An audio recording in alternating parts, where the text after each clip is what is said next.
ഉറങ്ങിയും മയങ്ങിയും ആരും വണ്ടി ഓടിക്കരുത്. ഇപ്പോൾ വാഹനാപകടങ്ങൾ വളരെയേറെ പെരുകിയിരിക്കുകയാണ്. പല വിധത്തിലുള്ള കാരണങ്ങളുണ്ട്. കഴിഞ്ഞൊരു വീഡിയോയിൽ വാഹനത്തിൻ്റെ ഓവർ സ്പീഡും റോഡിൻ്റെ നിർമ്മിതിയിലുണ്ടാകുന്ന അപാകതയും അപകടങ്ങൾ വരുത്തുന്നതായിട്ട് കാണുന്ന കാര്യത്തെക്കുറിച്ച് പ്രതിപാദിച്ചിരുന്നു. പലപ്പോഴും ഉറക്കത്തിലും മയക്കത്തിലും വണ്ടി ഓടിക്കുന്നത് വലിയ അപകടങ്ങൾ ഉണ്ടാക്കി വയ്ക്കുന്നു. തീർച്ചയായിട്ടും വലിയൊരു ജോലിയാണ് ഏറ്റെടുക്കുന്നത്. അതിൻ്റെ അകത്തിരിക്കുന്ന മറ്റുള്ള ആളുകളുടെ എല്ലാം ജീവൻ വാഹനം ഓടിക്കുന്ന ആളുടെ കയ്യിലാണ്. അതുകൊണ്ട് തന്നെ ലാഘവബുദ്ധിയോടെ ഏറെ പരിക്ഷീണിതനായി വാഹനം ഓടിക്കരുത്. ചില ആളുകൾ രാത്രി ഉറക്കം ഉളച്ചിട്ട് അതെനിക്ക് പ്രശ്നമല്ല എന്നോർത്ത് വണ്ടി ഓടിക്കുന്നവരുണ്ട്. അതുപോലെ തന്നെ പകലിൽ വലിയ അധ്വാനം ചെയ്തിട്ട് പരിക്ഷീണിതരായി വാഹനം ഓടിക്കുന്നവരുണ്ട്. പിന്നെ വാഹനം ഓടിക്കേണ്ട സാഹചര്യം വരുമ്പോൾ ഫ്രഷായിട്ട് തന്നെ വാഹനത്തിൽ കയറുവാനും അത് നമുക്ക് നല്ല ഊർജ്ജസ്വലതയോടെ ഊഷ്മളതയോടെ ആ കാര്യങ്ങൾ നിർവഹിക്കുവാനും സാധിക്കുമ്പോഴാണ് അപകടങ്ങൾ ഒഴിവാക്കാനായിട്ട് സാധിക്കുന്നത്. പാതി ഉറക്കത്തിലും മയക്കത്തിലും പരിക്ഷീണിതരായി വാഹനം ഓടിക്കേണ്ടി വരുമ്പോൾ അപ്രതീക്ഷിതമായ കാര്യങ്ങൾ പലപ്പോഴും റോഡിലുണ്ടാകാറുണ്ട്. നമ്മൾ പ്രതീക്ഷിക്കുന്നതിനപ്പുറത്തെ സ്പീഡിൽ നിന്ന് ഓപ്പോസിറ്റിൽ വാഹനങ്ങൾ വരാറുണ്ട്.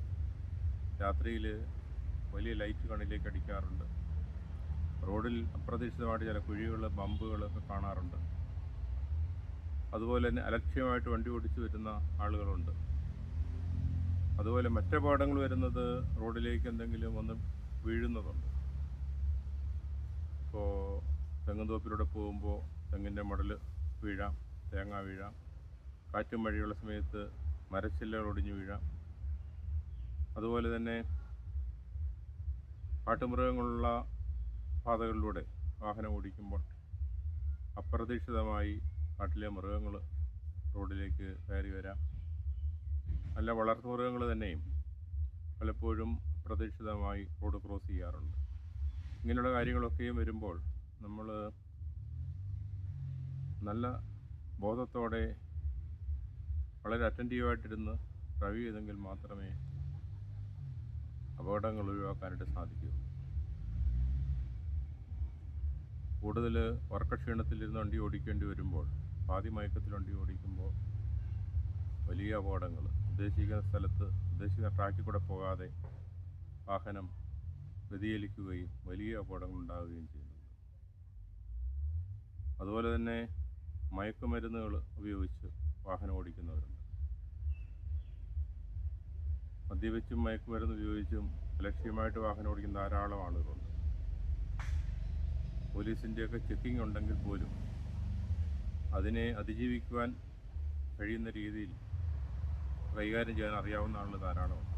അപകടങ്ങളുണ്ടാകുന്ന പലരെയും പരിശോധിക്കുമ്പോൾ അവർ കുറേ ആളുകളെങ്കിലും സ്വഭാവത്തിലല്ല വാഹനം ഓടിക്കുന്നത് എന്ന് മനസ്സിലാക്കാനായിട്ട് സാധിക്കും. പിന്നെ മറ്റൊരു കാര്യം, പ്രൈവറ്റ് വാഹനങ്ങൾ ഓടിക്കുന്നവർ എന്തെങ്കിലും ആവശ്യം വരുമ്പോൾ പെട്ടെന്ന് വാഹനം എടുത്ത് പോകാറുണ്ട്. മറ്റേ ടാക്സി വിളിക്കണ്ടല്ലോ, പോയേക്കാമെന്ന് വിചാരിച്ചു. അത് പകൽ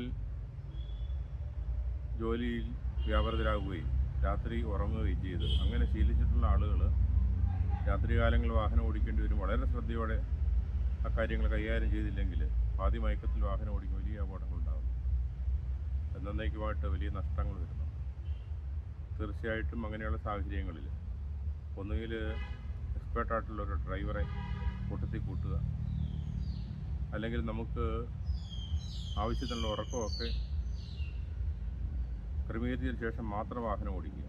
ഇനി വാഹനം ഓടിക്കുന്ന സമയത്ത് എപ്പോഴെങ്കിലും ഒരു ക്ഷീണമോ മയക്കമോ വന്നാൽ എവിടെയെങ്കിലും റോഡ് സൈഡിൽ നമുക്ക് വാഹനം ഒതുക്കി പാർക്ക് ചെയ്യാൻ സൗകര്യമുള്ള സ്ഥലത്ത് 10-15-20 മിനിറ്റ് വാഹനം പാർക്ക് ചെയ്ത് നമ്മുടെ ക്ഷീണം തീർത്തതിന് ശേഷം മാത്രം വാഹനം ഓടിക്കുക.